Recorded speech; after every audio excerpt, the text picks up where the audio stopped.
নমস্কাৰ বন্ধুসকল, মই আপোনালোক সকলোকে আছামিজ বাস্তু চেনেললৈ স্বাগতম জনাইছোঁ। বন্ধুসকল, মোৰ নাম গোবিন্দ ৰাজখোৱা, মই এজন এষ্ট্ৰ বাস্তু এক্সপাৰ্ট নুমেৰলজিষ্ট। বন্ধুসকল, আপোনালোকৰ সুবিধাত মই এই চেনেলটোত বাস্তুৰ সম্পৰ্কে, সংখ্যা তত্ত্বৰ সম্পৰ্কে, জ্যোতিষৰ সম্পৰ্কে, তাৰ লগতে তন্ত্ৰৰ বিভিন্ন প্ৰয়োগৰ ভিডিঅ'সমূহ ইয়াত আপলোড কৰি থাকোঁ। গতিকে যদিহে আপোনালোকৰ মোৰ চেনেলৰ ভিডিঅ'সমূহ চাই ভাল লাগে, অনুগ্ৰহ কৰি মোৰ চেনেলটো ছাবস্ক্ৰাইব কৰিব, ভিডিঅ'সমূহ লাইক কৰিব, কমেণ্ট কৰিব আৰু যিমান পাৰে শ্বেয়াৰ কৰিব। বন্ধুসকল, আজি মই আপোনালোকৰ লগত এটা বিশেষ উপায় সম্পৰ্কে আলোচনা কৰিম। বন্ধুসকল, আজি মই আপোনালোকৰ লগত আলোচনা কৰিম যে মাত্ৰ এটা ঘিউৰ চাকিৰ সহায়ত আমি কিদৰে আমাৰ যিকোনো ধৰণৰ সমস্যা, যেনেকৈ আমাৰ সমস্যা নহওক কিয়, আৰ্থিক সমস্যা, শাৰীৰিক সমস্যা, ৰোগৰ সমস্যা, টকা পইচাৰ সমস্যা, মনৰ ইচ্ছা পূৰ্ণ নোহোৱাৰ সমস্যা, পাৰিবাৰিক সমস্যা, কিদৰে আমি এটা ঘিউৰ চাকিৰ সহায়ত দূৰ কৰিব পাৰোঁ, সেই বিষয়ে আজি মই আপোনালোকৰ লগত আলোচনা কৰিবলৈ আগবাঢ়িছোঁ। বন্ধুসকল, আমি সদায় যেতিয়া নামঘৰলৈ যাওঁ, মন্দিৰলৈ যাওঁ, যেতিয়া আমি পূজা কৰোঁ, প্ৰত্যেকে চাকি বন্তি জ্বলাওঁ। চাকি বন্তি জ্বলোৱা এটা বিশেষ মুহূৰ্ত আছে। বন্তি জ্বলোৱাৰ আগত কোৱা হয়, শুভ কৰোতি কল্যাণমস্তু আৰোগ্যম ধন সম্পদা শত্ৰু বুদ্ধি বিনাশায় দীপ জ্যোতি নমস্তুতে। কিয় কোৱা হয়? বন্ধুসকল, চাকি পোহৰে কি কৰে? আমাৰ জীৱনৰ পৰা দুখ, কষ্ট, আন্ধাৰ, সমস্যা দূৰ কৰে। চাকিৰ পোহৰত এনেকুৱা এটা পজিটিভ এনাৰ্জি থাকে যিয়ে আমাৰ জীৱনৰ পৰা সমস্যা দূৰ কৰে, মনৰ ইচ্ছা পূৰ্ণ কৰে, আমাক আন্ধাৰৰ পৰা পোহৰলৈ লৈ যোৱাত চাকিৰ পোহৰে সহায় কৰে। যিকোনো শুভ কাম কৰাৰ আগত চাকি বন্তি জ্বলোৱাৰ এটা বিশেষ পৰম্পৰা আছে। বন্ধুসকল, এতিয়া কথা হ'ল যে আমি এটা চাকিৰ সহায়ত কিদৰে আমি আমাৰ যিকোনো ধৰণৰ সমস্যা দূৰ কৰিব পাৰোঁ, সেই বিষয়ে আজি মই আপোনালোকৰ লগত ভালকৈ আলোচনা কৰিম। গতিকে অনুগ্ৰহ কৰি ভিডিঅ'টো শেষলৈকে চাব, যাতে সম্পূৰ্ণ কথাখিনি বুজি পায়। বন্ধুসকল, ধৰি লওক আপোনালোকৰ ঘৰত খুব আৰ্থিক সমস্যা।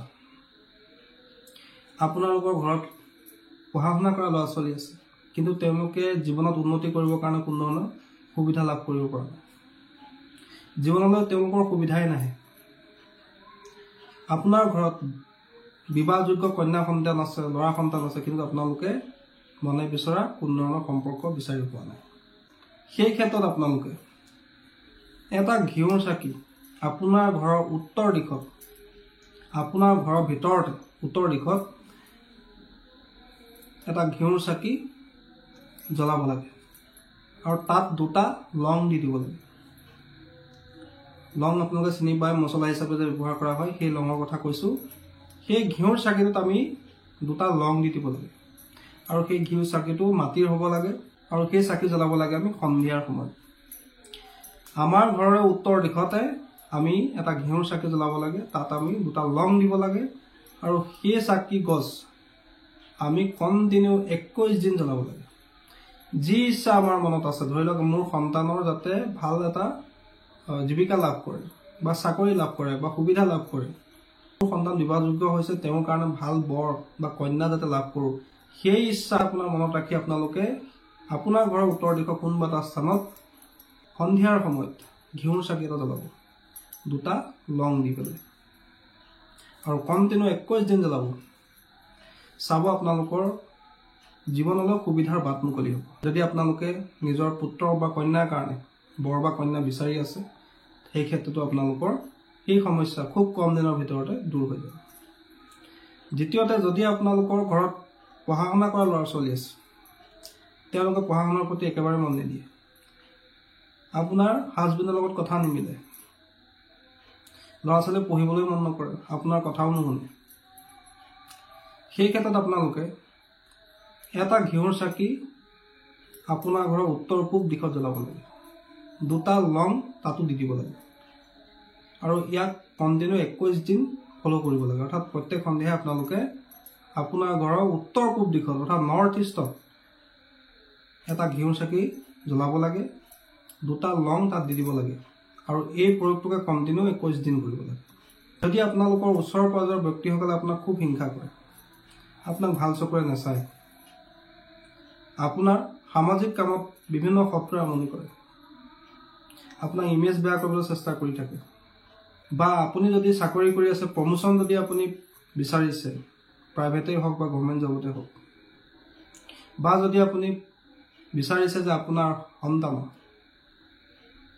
চাকৰিৰ ক্ষেত্ৰত ভাল অপৰচুনিটি তেওঁলোকে লাভ কৰক বা তেওঁলোকে চৰকাৰী চাকৰি লাভ কৰক, তেন্তে আপোনালোকে সেই ইচ্ছা মনত ৰাখি যিয়ে ইচ্ছা নাথাকক কিয় সেই ইচ্ছা মনত লৈ আপোনাৰ ঘৰৰ পূব দিশত 21 দিন কণ্টিনিউ ঘিউৰ চাকি জ্বলাওক। লগত তাত 2টা লং দিবলৈ নাপাহৰিব। কণ্টিনিউ 21 দিন আপোনালোকে সেই ইচ্ছা মনত ৰাখি আপোনাৰ ঘৰৰ পূব দিশত চাকি দিবলৈ আৰম্ভ কৰক। চাব আপোনালোকৰ সেই ইচ্ছা লাহে লাহে পূৰ্ণ হ'ব। আপোনালোকৰ সন্তানৰ চৰকাৰী চাকৰি লাভৰ বাট মুকলি হ'ব।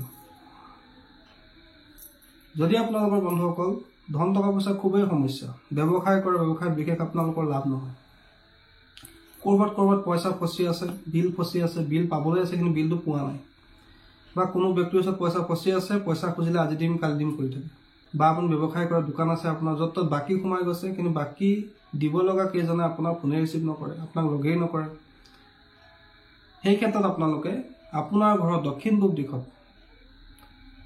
কণ্টিনিউ 21 দিন ঘিউৰ চাকি জ্বলাব পাৰে। আৰু লগতে ঘিউৰ চাকিটোৰ লগত 2টা লং আপোনালোকে দি দিব লাগে। আৰু লগতে নিজৰ মনৰ ইচ্ছাটো কথাও মনে মনে ক'ব লাগে। বন্ধুসকল যদি আপোনালোকৰ ঘৰত খুব কাজিয়া হয়, ইজনে সিজনৰ লগত কোনো ধৰণৰ কথা নিমিলে, সদায় ঘৰত কাজিয়া হুলস্থুল, ঘৰখনত সুখ শান্তি নাই, তেনেস্থলত আপোনালোকে আপোনাৰ ঘৰৰ দক্ষিণ দিশত কণ্টিনিউ 21 দিন সন্ধিয়াৰ সময়ত ঘিউৰ চাকি জ্বলাব লাগে আৰু তাত 2টা লং আপোনালোকে দি দিব লাগে। যদি আপোনালোকৰ বন্ধুসকল ঘৰখনৰ ব্যক্তিসকল ইজনৰ সিজনৰ কোনো ধৰণৰ মিল নাই, একেলগে বহি গোটেইকেইজন সদস্যই ভাতো নাখায়, এজনে যদি পূব দিশৰ কথা কয় আনজনে পশ্চিম দিশৰ কথা কয়, বা যদি আপোনালোকৰ ঘৰত ৰিলেশ্যনশ্বিপবিলাক ওচৰ চুবুৰীয়াৰ লগত বা আপোনাৰ আত্মীয় স্বজনৰ মাজত লাহে লাহে বেয়া হ'বলৈ লৈছে, তেন্তে আপোনালোকে আপোনাৰ ঘৰৰ দক্ষিণ পশ্চিম দিশত কণ্টিনিউ 21 দিন ঘিউৰ চাকি জ্বলাব লাগে। 2টা লং তাতো দি দিব লাগে আৰু নিজৰ মনৰ ইচ্ছাৰ কথা লগতে ক'ব লাগে। যদি বন্ধুসকল আপোনালোকৰ ব্যৱসায় আছে, ব্যৱসায়ত আপোনালোকে মনে বিচৰা ধৰণে উন্নতি কৰিব পৰা নাই, আপোনালোকে ইচ্ছা অনুসৰি আপোনালোকে ছেভিংছ কৰিব পৰা নাই, সঞ্চয় কৰিব পৰা নাই পইচা, আপোনাৰ ঘৰ বনোৱাৰ ইচ্ছা আছে, আপোনাৰ গাড়ী এখন লোৱাৰ ইচ্ছা আছে, কিন্তু সেই ইচ্ছা আপুনি পূৰ্ণ কৰিব পৰা নাই, বহুত চেষ্টা কৰিছে কিন্তু আপুনি সফল হ'ব পৰা নাই, তেন্তে আপোনালোকে যিকোনো ইচ্ছা পূৰ্ণৰ কাৰণে, আপোনাৰ মনত যিকোনো ধৰণৰ ইচ্ছা পূৰ্ণৰ কাৰণে আপোনালোকে আপোনাৰ ঘৰৰ পশ্চিম দিশত এটা ঘিউৰ চাকি জ্বলাব লাগে কণ্টিনিউ 21 দিন। আৰু সেই ঘিউৰ চাকিত আপোনালোকে 2টা লং দি দিব। কণ্টিনিউ 21 দিন কৰিব, চাব আপোনালোকৰ যিকোনো ধৰণৰ মনৰ ইচ্ছা পূৰ্ণ হোৱাৰ বাট মুকলি হ'ব। যিকোনো ধৰণৰ ইচ্ছা পূৰ্ণ আপোনালোকে পথ লাভ কৰিব। আপোনালোকৰ যিকোনো ধৰণৰ ইচ্ছা লাহে লাহে পূৰ্ণ হ'বলৈ ল'ব। বন্ধুসকল যদি আপোনালোকৰ জীৱনত খুব ছাপোৰ্টৰ সমস্যা, ধৰি লওক আপোনাক কোনেও সময়মতে ছাপোৰ্ট নকৰে, আপুনি কাৰোবাৰ সহায় বিচাৰিলেও সময়মতে সহায় নাপায়, আপোনাৰ কামবিলাক খুব লাহে লাহে হয়, দেৰিকৈ হয়, আপোনাৰ মনটো ভাল হৈ নাথাকে, মনটো কেতিয়াবা বহুত বেয়া লাগে, ঘৰত খুব নিগেটিভ এনাৰ্জি প্ৰভাৱ আছে, আপোনাৰ কামবিলাক ভবামতে সিদ্ধি নহয়, তেনে ক্ষেত্ৰত আপোনালোকে আপোনাৰ ঘৰৰ উত্তৰ পশ্চিম দিশত কণ্টিনিউ 21 দিন ঘিউৰ চাকি জ্বলাব লাগে আৰু লগত তাত 2টা লং নিবলৈ আপোনালোকে নাপাহৰিব। বন্ধুসকল এইদৰে আপোনালোকৰ যিকোনো ধৰণৰ সমস্যাৰ কাৰণে এই চাকিৰ উপায়টো কৰিব পাৰে। বন্ধুসকল এইটো এটা অত্যন্ত পৰীক্ষিত উপায়, আপোনালোকৰ সুবিধাৰ্থে মই আজি আপোনালোকক প্ৰদান কৰিলোঁ। আপোনালোকৰ যি ধৰণৰ সমস্যা, এই ধৰণৰ সমস্যাক লৈ আপোনালোকে এই উপায়টো কৰিব পাৰে। চাকিটো জ্বলাওঁতে কেৱল আপোনালোকে নিজৰ মনৰ ইচ্ছাটোৰ কথা ক'বলৈ নাপাহৰিব আৰু ইয়াক কণ্টিনিউ 21 দিন কোনো ধৰণৰ গেপ নৰখাকৈ কৰিব। চাব আপোনালোকে যি সমস্যা সমাধানৰ কাৰণে এই উপায়টো আপোনালোকে কৰিব, সেই সমস্যা আপোনালোকৰ শীঘ্ৰে সমাধান হ'ব। বন্ধুসকল আশা কৰিছোঁ আজি আপোনালোকে গম পালে যে আমি কেৱল মাত্ৰ এটা ঘিউৰ চাকিৰ সহায়ত কিদৰে আমাৰ যিকোনো ধৰণৰ সমস্যা দূৰ কৰিব পাৰোঁ সেই বিষয়ে আপোনালোকে গম পালে।